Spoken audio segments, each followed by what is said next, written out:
अच्छी गेंद नहीं थी, लेग स्टंप के बाहर, और विक्रांत ने बड़ी आसानी से कलाई का इस्तेमाल किया। 4 रन। यह बहुत ज़रूरी है कि सही लंबाई पे सही दिशा पे गेंदबाजी करे वरुण बडोला, क्योंकि थोड़ा भी दिशा से भटकेंगे विक्रांत ऐसे बल्लेबाज हैं जो कि हावी हो सकते हैं, और वही किया उन्होंने। कलाइयों का अच्छा प्रयोग देखा कि अब फाइनल का खिलाड़ी सर्कल में है बॉबी डियोल, तो अब गैप में खेला और 4 रन अर्जित करते हुए। विक्रांत को खामोश रखना इतना आसान नहीं किसी भी गेंदबाज के लिए, और इस बार कदमों का इस्तेमाल करके आ गया है, यहाँ में मौका हो सकता है, और ऊपर से जाती हुई गेंद, बढ़िया गेंदबाजी, अच्छी वापसी वरुण द्वारा, बाल बाल बचे विक्रांत। जी हाँ, पहली बार ये कहना होगा कि जो ये योजना है कि 30 गज के दायरे के कुछ 5-6 गज अंदर रहे क्षेत्र रक्षक, वो चली नहीं, क्योंकि अगर थोड़ा सा बाहर रहते इस बार तो बड़ी आसानी से कैच ले सकते थे, लेकिन पीछे हिलना इतना आसान नहीं। अच्छी डाइव की थी राजा ने। और अगर अब यहाँ पे अब चारों कैच लपक लेते तो एक बहुत बड़ी सफलता होती है मुंबई हीरोज के लिए। फिलहाल अब एक बार फिर पृथ्वी स्ट्राइक पे,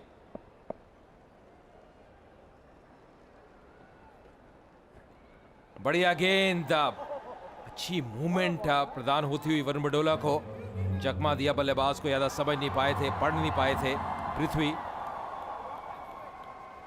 टप्पा खाने के बाद अच्छी तरह से बाहर निकलते हुए गेंद वरुण बडोला की। मुझे लगता है कि यह दबाव इस वक्त थोड़ा सा और बढ़ा लेना चाहिए, अगर 1-2 और खिलाड़ी अंदर आ जाएं, पृथ्वी के लिए खासतौर से, विक्रांत के लिए नहीं।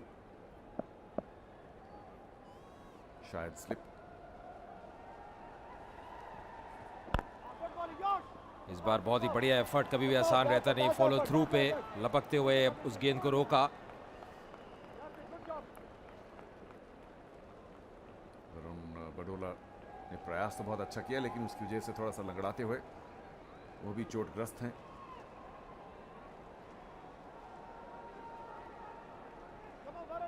मुंबई हीरोज आज अजय जिस जोश के साथ खेल रहे हैं, कुछ एक अलग ही अंदाज है। एक तो जो उन्होंने 171 रन बनाए, उसके बाद जिस तरह से उसका डिफेंस कर रहे हैं।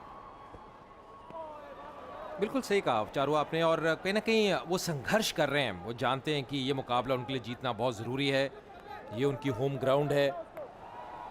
विकेट ज़रूर अनुकूल है बल्लेबाजी के लिए, पर अब क्योंकि अब दूधिया रोशनी में नहाया हुए स्टेडियम है, बहुत ही बढ़िया वातावरण है, तो अब गेंद थोड़ी सीम भी होगी, मूव भी करेगी।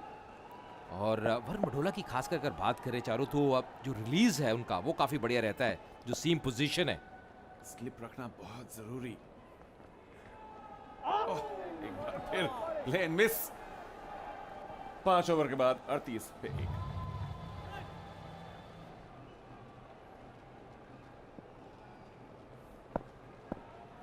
तो 5 ओवर की समाप्ति के बाद 38 पे 1 चेन्नई राइनोज। विक्रांत स्ट्राइक पे एक बार फिर अच्छी स्ट्रोक और सीधा फील्डर के हाथ में। 29 पे पहुंच चुके हैं विक्रांत। पृथ्वी को ज़्यादा स्ट्राइक अभी तक मिली नहीं है।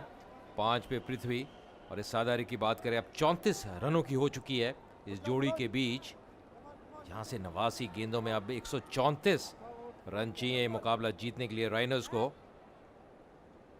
तो सही है, अब रास्ते पे ज़रूर है, पर अब जैसे हम पहले भी चर्चा कर रहे थे, विक्रांत की एक महत्वपूर्ण विकेट रहेगी यहाँ पे मुंबई हीरोज़ के लिए।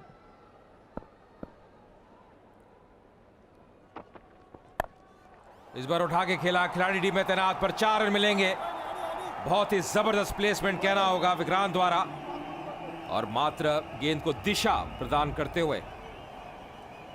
जी 130 रन बनाने हैं सिर्फ 88 गेंदों में, लेकिन जब तक विक्रांत जैसा आकर्षक और आक्रामक बल्लेबाज मैदान में है, तो ऐसा जरूर प्रतीत होता है कि चेन्नई राइनोज ये 130 रन बना पाएंगे। और सुनील शेट्टी सर को अपने हाथ में लेते हुए शायद जानते हैं कि ये विकेट लेना बहुत जरूरी है। पिछले ओवर में वरुण बडोला की गेंद पर एक हाफ चांस जरूर मिली थी, एक लीडिंग एज गया था बैकवर्ड पॉइंट पर, लेकिन बहुत ही मुश्किल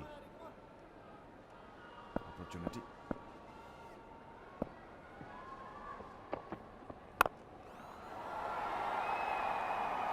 और लगभग उसी दिशा में एक बार फिर खेलते हुए यहाँ पे आदित्य को एक चीज़ जो करनी होगी कि ज़्यादा रूम नहीं देना होगा बल्लेबाज को, और जब भी आप रूम देंगे, क्योंकि विकेट पे अच्छा उछाल है, उसका फ़ायदा, उसका लाभ बल्लेबाज ज़रूर उठाएगा, तो जितनी विकेट टू विकेट गेंदबाजी करेंगे उतना बेहतर रहेगा।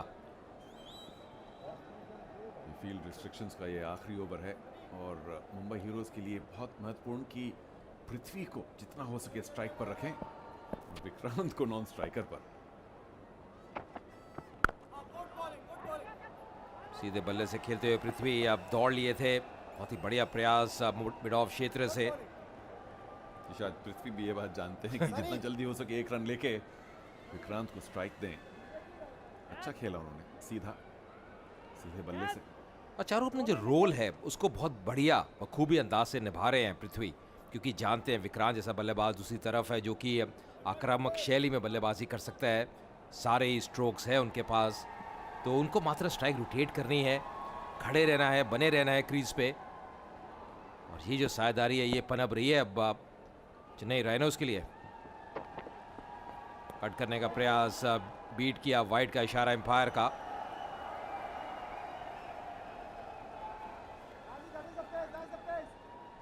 जी आदित्य एक बार फिर गति पर फोकस कर रहे हैं और नियंत्रण पर नहीं, क्योंकि जितनी तेज गेंद आती है अगर उस पर नियंत्रण ना हो तो उतनी तेजी से बाउंड्री की तरफ भी जाती है, जैसे विक्रांत ने दर्शाया है।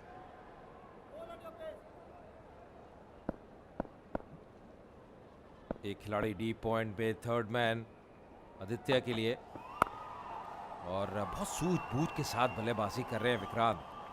भली भांति जानते हैं क्या फील्ड सेटिंग है, इसको कहते हैं तजुर्बा, इसको कहते हैं कि अब सक्षम टेक्निक। काफी लेट खेलते हुए, जब तक विक्रांत मौजूद हैं ऐसा लगता है कि चेन्नई राइनोज